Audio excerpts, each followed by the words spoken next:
Okay. हे आपल्या सर्वांचा आपल्या ज्या GS4ची जी बॅच होती सायन्स अँड टेक ह्यामध्ये स्वागत. आजचं आपलं हे चौथं आणि चौथंच म्हणतो GS4 मधलं सायन्स अँड टेकचं हे last topic wise last lecture आहे. ओके, आपण त्यामध्ये रिवाईज लेक्चर परत घेणार आहोत. ओके, ठीक आहे. तर हा जो शेवटचा टॉपिक आहे डिझास्टर मॅनेजमेंट 3.6 टॉपिक सिलेबसनुसार अपडेटेड, त्यामधले जे काही काय नवीन पॉईंट्स आहेत त्यावरती काही प्रश्न बनवू शकतात ना, त्या अनुषंगाने आपण त्याच्या नोट्स दिलेले आहेत. आणि हा जो सेट आहे तो दरवर्षी 5 मार्क्सला म्हणजे 5 क्वेश्चन विचारले जातात. 146 पासून ते 150 म्हणजे पेपरचा जो शेवटचा भाग आहे हा ऑलवेज डिझास्टर मॅनेजमेंट मी असतो. आणि हे डिझास्टर मॅनेजमेंट एंडिंगला टाकून आपण आपल्यावरती ते डिझास्टर आणत असतात, कारण की एंडिंगपर्यंत आपल्याला पोहोचायला खूप वेळ लागलेला असतो. ठीक आहे, त्यामुळे ह्यातल्या ज्या काही फॅक्ट्स वगैरे आहेत ते आपण पाठ करणार आहोत. आणि जे कुठल्या टॉपिकवरती भर दिला पाहिजे, आयोगाचा कुठल्या गोष्टींवरती भर आहे, या सर्व गोष्टी आपण पाहणार आहोत. त्या अगोदर एक सिलेबसची जो सिलेबस काय आहे तो बघून घेऊया. ओके, डिझास्टर मॅनेजमेंट किंवा आपत्ती व्यवस्थापन म्हणतो, त्यातली जी काही व्याख्या आहे. ओके, पर्यावरणीय स्ट्रेस किंवा इन्व्हायरमेंटल स्ट्रेस म्हणतो ते, आणि आपत्तीचे वर्गीकरण. जसं की हे नवीन ह्याच्यानुसार आपत्तीचे जे काही क्लासिफिकेशन केलेलं आहे ना, तर ते क्लासिफिकेशन आपण बघणार आहोत.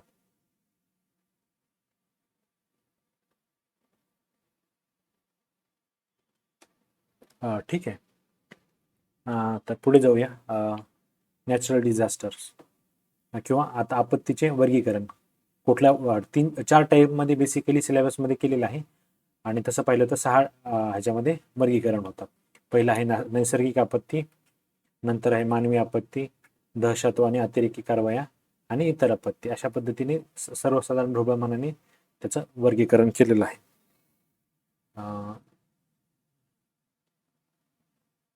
ठीक आहे, सिलेबस आपण एकदा सिम्प्लिफाईड फॉर्ममध्ये किंवा डिकोडेड फॉर्ममध्ये त्याला पाहून घेऊया. डिझास्टर मॅनेजमेंट पुन्हा एकदा सांगतोय, 5 क्वेश्चन शुअर आहेत. 5 क्वेश्चन आणि तुम्ही त्यात इझिली तुम्ही मार्क्स घेऊ शकता. व्याख्या इन्व्हायरमेंटल स्ट्रेस. तर बेसिकली काय केलेलं आहे त्यांनी, क्लासिफिकेशन ऑफ डिझास्टरचा JC पंत एक कमिटी होती 1999ला स्थापन केलेली. त्यांनी काय केलं, ह्या ज्या डिझास्टरचं आहे का नाही, एक 5 ह्याच्यामध्ये क्लासिफिकेशन केलेलं आहे. आणि टोटल ह्या 5च्या सब पार्टमध्ये ह्या क्लासिफिकेशन केल्यावरती किंवा वितरण केल्यावरती तर काय होतं, टोटल 31 आपल्याला डिझास्टर्स पाहायला मिळतात. किती? 31 सब कॅटेगरीज. आणि मेन कॅटेगरीज काय आहेत, जिओलॉजिकल, ओके, म्हणजेच भूगर्भीय. दुसरा आहे हवामान व जलसंबंधी म्हणजे क्लायमेट आणि हायड्रोलॉजी संबंधी. थर्ड आहे जैविक, बायोलॉजिकल. ठीक आहे, बायोलॉजिकल. चौथा आहे औद्योगिक आणि रासायनिक. आणि पाचवा आहे अपघात, जसं की ॲक्सिडेंट असं म्हणतो, इन्सिडेंट नाही, ॲक्सिडेंट. ठीक आहे, तर अशा पद्धतीने JC पंत कमिटी ती केव्हा नेमली, त्याचा काय पर्पज होता हे आपण पाहणार आहोत. त्यानंतर आता एक एक बघू. पहिलं काय आहे, नैसर्गिक आपत्ती. आता नैसर्गिक आपत्तीमधली काय आहेत, कारण काय आहे, परिणाम आणि उपाय, या तिन्ही गोष्टी सिलेबसमध्ये मेन्शन केलेल्या आहेत. इनडायरेक्टली पण प्रश्न कशा पद्धतीने विचारला जातो हे आपण पाहणार आहोत. आपल्याला कारण जर विचारलं तर नैसर्गिक आपत्तीची कारणं जी आहेत नॅचरलरित्या आपल्या ज्या बुक्समध्ये किंवा स्टेट बोर्ड NCERT मध्ये जे सापडतात ना, तर तेच त्याची कारणं आहेत. ओके, आणि जर क्वेश्चन असा त्या अनुषंगाने विचारला तर कारण इझिली तुम्ही हे करू शकता, सिलेक्ट आणि एलिमिनेट करू शकता. ठीक आहे, आणि परिणाम पण त्यासाठी असं स्पेशल मेन्शन करण्याची गरज नाही. आता परिणाम काय आहेत, तर परिणाम बाय डिफॉल्ट आपल्याला माहिती आहेत, संपत्तीचं नुकसान होणार आहे, जीवितहानी होणार आहे, GDPचं नुकसान होणार आहे. तर अशा पद्धतीने जे सर्व परिणाम आहेत, ओके, मग ते खूप जास्त इन डेप्थ लेवलला सायकोलॉजिकल ट्रॉमा ह्या सर्व गोष्टी त्यामध्ये येऊ शकतात. उपाय काय, मिटिगेशन मेजर हे एंडिंगला आपण पाहणार आहोत. मिटिगेशन मेजर्स सर्वांच्याच मध्ये मिटिगेशन जे आहेत ते कॉमन आहेत. ओके, आता ह्या नैसर्गिक आपत्ती पहिला टॉपिक, त्याचेही खूप प्रकार आहेत. नैसर्गिक आपत्ती एका प्रकारची आहे का? नाही, तर त्याचे वेगवेगळे प्रकार आहेत. जसं की भूकंप म्हणजे अर्थक्वेक, सुनामी, ओके, महापूर, दरड कोसळणे म्हणजे लँडस्लाइड्स म्हणतो आपण त्याला. ठीक आहे, आवर्षण, ओके, दुष्काळ, वणवा, वीज, असे नैसर्गिक कारण आहेत आपत्तीचे, आणि त्या पद्धतीने काय होतं, समाजावरती एक प्रकारे आपत्ती उद्भवत असते. तर ह्या सर्व गोष्टींचा लेखाजोखा आपण नैसर्गिक आपत्तीमध्ये घेणार आहोत. आणि तुम्ही म्हणजे हे आपल्याला रिटर्नमध्ये लिहायचं असेल तर आपल्याला असं पाहणं गरजेचं होतं. बट एक्झामच्या दृष्टीने MCQ बनवायचं असेल तर त्यांना काय वाटतं, तर ते काय बनवतात मोस्टली, हे जे भूकंप आणि ह्याचे इयर मोस्टली आपण ह्याच फॉर्मॅटमध्ये पाहतो. ओके, किंवा सुनामी, तर त्याचा इयरशी रेफरन्स लावला जातो, किंवा भूकंप म्हटलं तर त्याचा किती Richter scale, RES Richter scale magnitude त्याची किती आहे, किंवा इंटेन्सिटी किती आहे, तर ह्याच्या जोड्या विचारल्या जाऊ शकतात आणि ह्याच विचारलेल्या आहेत. त्यामुळे मोस्टली आपला अभ्यासाचा अप्रोच हा तसा ठेवायचा रादर दॅन हा स्टॅटिक. आपल्या बुक्समध्ये तुम्ही पाहिलं तर विदाउट ॲनालिसिस जर तुम्ही करायला लागला तर हा टॉपिक तुम्हाला 2 ते 3 दिवस 4 दिवस खाऊ शकतो. कंप्लीट 3 ते 4 दिवस खाऊ शकतो. 4 डेज. ओके, ठीक आहे. तर आपल्याकडे 3 आणि 4 दिवसाचा टाइम आहे का? नाही. जर 5 मार्कासाठी जर तुम्ही 3 आणि 4 दिवस देऊ शकत आहात का? तर नाही. तर त्यासाठी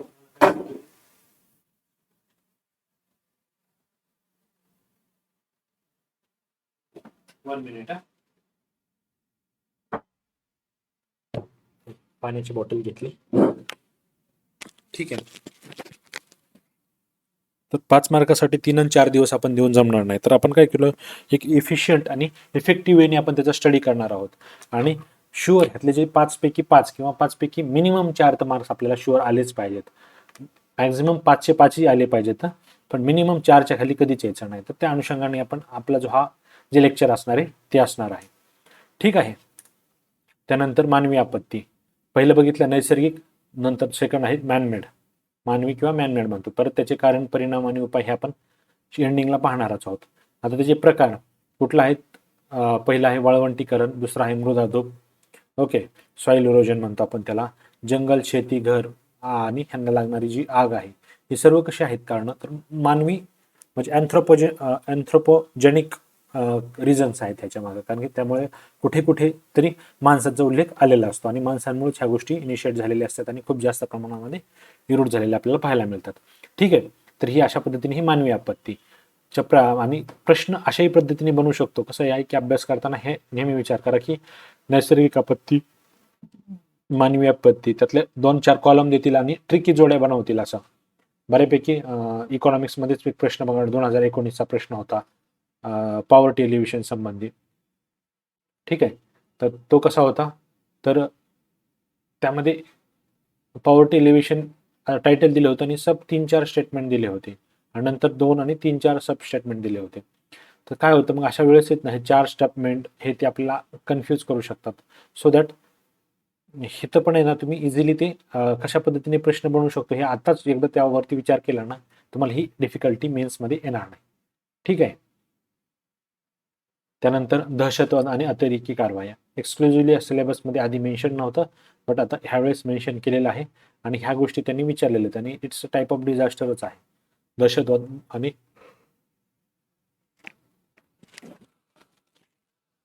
कशा आहेत त्या अँथ्रोपोजेनिक पण म्हणू शकतो. दहशतवादी आहे काय नॅचरली घडत नाहीत, त्या घडवल्या जातात. ठीक आहे. बॉम्बस्फोट करणे, नागरी भागामध्ये अंधाधुंद माजवणे, तर ह्या सर्व गोष्टी दहशतवाद आणि अतिरेकी कारवायांचा तो भाग आहे. ठीक आहे. त्यानंतर फिफ्थ नंबरचा आहे ॲक्सिडेंट्स. आता ॲक्सिडेंट हा खूप वाईड स्कोप आहे, पण जो मेजर पार्ट आहे ॲक्सिडेंटचा आत्तापर्यंत विचारलेला आणि सिलेबसमध्ये मेन्शन केलेला, तर पूल कोसळणे, स्ट्रक्चरल ऑडिट. ओके, स्ट्रक्चरल ऑडिटमध्ये इमारत महाराष्ट्रामधील महाराष्ट्राचं विशेष संदर्भासहित विचारलेलं आहे, त्यामुळे इथे आपण महाराष्ट्राच्याच गोष्टी पाहणार आहोत. ठीक आहे. परत त्यानंतर आयडेंटिफिकेशन डिस्ट्रीब्युशन ऑफ डिझास्टर. डिझास्टरचं काय identification distribution as such MCQ इथं बनत नाहीये, पण ठीक आहे आपण त्यावरती काय आपल्या नोट्समधून ते कव्हर करणार आहोत. झोनेशन अँड रिस्क मॅनेजमेंट ह्याच्यावरती आयोगाने जे झोन बनवलेले आहेत रिस्कच्या मार्फत, तर झोन 2 पासून स्टार्ट होतो आणि झोन 5 असे एक टोटल 4 झोनमध्ये आपल्या कंट्री डिवाइड केलेलं आहे. तर हे झोनेशन काय आहे तर ओके, त्यासाठी काय कुठल्या प्रणाली आहेत त्या गोष्टी आपण पाहणार आहोत. अवेअरनेस ऑफ हजार्ड्स, हजार्ड संबंधी अवेअरनेस करणे, जसं की युनायटेड नेशनचा 13 ऑक्टोबर कुठली डेट आहे माहिती असेल तर मला कमेंट करून सांगा. 13 ऑक्टोबर कशा संबंधी डेट आहे. ठीक आहे. त्यानंतर rescue operation, reclamation, rescue operation पण हॉट टॉपिक आहे, तिथे प्रश्न बऱ्यापैकी येत आहे. तर अशा पद्धतीने एका सिलेबसची रूपरेषा होती, आपण पाहून घेतली. ठीक आहे. आता आपण पुढे जाऊया. आता सिलेबसमध्ये एक्सक्लुझिव्हली मेन्शन केलेले आहे की आपत्ती. आपत्ती म्हणजे काय, तर आपत्तीची व्याख्या काय आहे. जे आपत्ती व्यवस्थापन ऍक्ट आहे 2005चा, त्यातला सेक्शन 2E मध्येच एक्सक्लुझिव्हली आपत्ती म्हणजे काय, तर ह्या गोष्टी मेन्शन केलेल्या आहेत. तर हे लक्षात ठेवा. 2021 मध्ये सेक्शन 2E वरती प्रश्न येण्याचे चान्सेस आहेत आणि 2 मध्ये सगळेच ऑप्शन कॉमन असतील. 2E असेल, 2F असेल, H असेल. ओके. ई रिलेटेड म्हणजे काय, इन्व्हायरमेंट. ठीक आहे. मग अशा अशा पद्धतीने आपण त्याला लक्षात ठेवू शकतो. हे म्हणजे इन्व्हायरमेंट. तर व्याख्या आपण डिटेलमध्ये वाचून घेऊया. त्यातले कुठले कुठले कंपोनंट, की कंपोनंट आहेत हे पण लक्षात ठेवा, जेणेकरून काय होईल, जर प्रश्न विचारला गेला, व्याख्या हा सिलेबसला एक्सक्लुझिव्हली मेन्शन आहे, तुम्ही वरती सिलेबसमध्ये पाहू शकता. ठीक आहे. व्याख्या इथे पाहू शकता. आपत्ती व्यवस्थापन व्याख्या म्हणजे आपत्ती व्यवस्थापनाची किंवा आपत्तीची किंवा सर्वांची व्याख्या. ठीक आहे. आपत्ती व्यवस्थापन ऍक्टच्या 2E नुसार काय, एखाद्या क्षेत्रात येणारे संकट, अपघात किंवा उत्पात जे की नैसर्गिक किंवा मानवनिर्मित कारणामुळे किंवा अपघाताने किंवा दुर्लक्षतेमुळे होतील व ज्यामुळे काय होईल, मनुष्यहानी, संपत्ती हानी होईल व पर्यावरणाचा ऱ्हास होईल व त्याची तीव्रता इतकी असेल की समाज अथवा समूह आपल्या क्षमतेने त्याचा सामना करू शकत नाही. म्हणजे सगळे जरी एकत्र आले तरी त्या गोष्टीवरती, आता हेल स्टॉर्म असू शकतं किंवा सांगलीला आलेला पूर असू शकतो, सर्व यंत्रणा जरी कामाला आले तरी ते ऑटोमॅटिक ते आवाक्यात मध्ये आलं का, नाही आलं तर ते त्याचा जो पीक ज्यावेळेस संपेल, ओके, त्यावेळेसच ती गोष्ट ऑटोमॅटिक आवाक्यात येईल.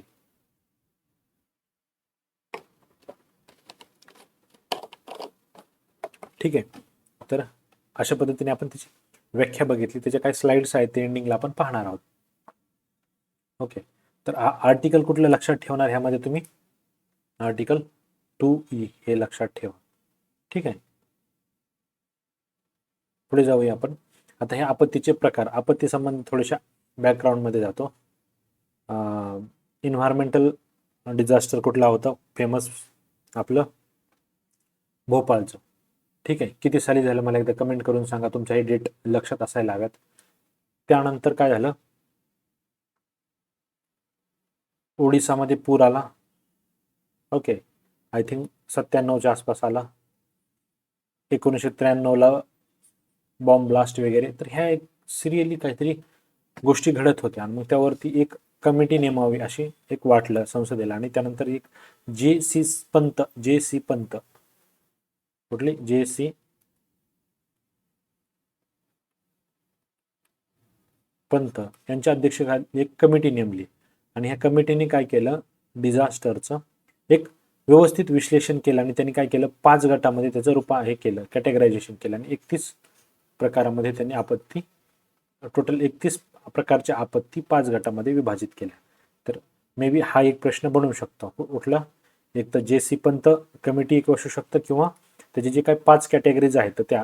तर अशा पद्धतीने प्रश्न बनवू शकतो. पहिला आहे जिओलॉजिकल म्हणजे भूगर्भीय, दुसरा आहे हवामान जलसंबंधी, थर्ड आहे रासायनिक, आण्विक, औद्योगिक आपत्ती, फोर्थ आहे जैविक, ओके, म्हणजे बायोलॉजिकल, साथीचे आजार, पशुवैद्यकीय आजार, अन्नविषबाधा. ठीक आहे. आणि नंतर एक विविध अपघात. ठीक आहे. हा नवीन वाटू शकतो, जसं की रेल्वे अपघात असेल, पुन्हा आणखी वेगवेगळे अपघात, अवकाशातील अपघात, 2 फ्लाईट्स, खाणीमध्ये लँडस्लाइड्स होणं वगैरे, नंतर जंगल, चेंगराचेंगरी. तर ह्या अशा पद्धतीने विविध अपघात त्यांनी कॅटेगरी 5th मध्ये टाकलेली आहे आणि अपघाती कॅटेगरी बनवलेली आहे. हे 5 गोष्टी लक्षात ठेवा. जिओलॉजिकल, हवामान व जल संबंधी, रासायनिक आणि आण्विक, जैविक आणि विविध अपघात, जे आपण बाकीचे म्हणतो ते. ठीक आहे, इथपर्यंत काय डाऊट आहे? बघा, ह्यावरती प्रश्न बनवू शकता तुम्ही, इमिडिएटली त्यावरती वर्क करा, लक्षात ठेवा. ठीक आहे, आता त्यातला पहिला कुठला होता? भूकंप. किंवा पहिली मेन कॅटेगरी काय होतं? नॅचरल. नॅचरलमध्ये पहिला काय होता? भूकंप. ठीक आहे, म्हणजे त्याला काय म्हणतो आपण? अर्थक्वेक. ठीक आहे, तर आपल्याला ह्या कन्सेप्टबद्दल मी डिटेलमध्ये जाणार नाही, कारण की मेन्सला हा टॉपिक विचारत नाही. GS1 मध्ये जिओग्राफीमध्ये भूकंप म्हणजे काय आहे, कुठल्या कॉन्टिनेंट, कुठल्या मुवमेंटमुळे भूकंपाची निर्मिती होते, झोन कुठले कुठले आहेत. ठीक आहे, तर त्या अनुषंगाने आपण त्या GS1 मध्ये आपण ह्या गोष्टी पाहणं अपेक्षित आहे, आणि मला अशी अपेक्षा आहे की ह्या गोष्टी तुम्हाला माहिती आहेत. तर भूगर्भातील अंतर्गत भागात होणाऱ्या हालचालींमुळे काय होतं? हालचालींमुळे भूकंप घडून येतात. ठीक आहे, आता हे आपल्याला माहितीच आहे, फोकस, हायपोसेंटर, इपिसेंटर, ह्या गोष्टी थोडेसे 1-2 सेकंद सांगू आपण. ही अर्थ आहे, अर्थच्या एक 20-30 किलोमीटर आतमध्ये जर भूकंपाचा केंद्रबिंदू असेल, ओके, आणि तो जो पॉइंट आहे तो काय झाला? फोकस झाला. आणि हा जो पृथ्वीवरचा जो पहिला पॉइंट आहे का ना, इपी म्हणजे काय? वरती, इपी सेंटर, हे झाला फोकस किंवा हायपोसेंटर, आणि जे वरचं आहे ते इपी सेंटर्स. तर अशा पद्धतीने काय होतं? तर भूकंपाची निर्मिती होते. मेजर ऑलमोस्ट 60% भूकंप हे रिंग ऑफ फायर म्हणजे पॅसिफिक रिंग ऑफ फायरच्या अवतीभोवतीच पाहायला मिळतात, कारण सर्वात जास्त अनस्टेबल प्लेट म्हटलं जातं ती. ठीक आहे, तर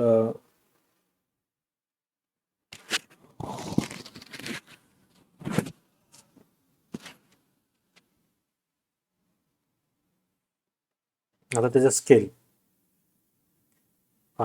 एक आहे मॅग्निट्यूडवरनं, त्याचं कुठलं स्केल आहे? रिश्टर स्केल आणि मर्केली स्केल. दोन्ही वेगवेगळे गोष्टी मेजर करतात, ते आपण पाहणार आहोत. आणि ह्या गोष्टी पोटेन्शियल प्रश्न आहे. बाकीच्या कन्सेप्टवरती मला वाटतं की प्रिलिमला वगैरे येऊन गेलेले प्रश्न, त्यामुळे तिथे बनणार नाही. पण रिश्टर स्केल आणि मर्केली स्केल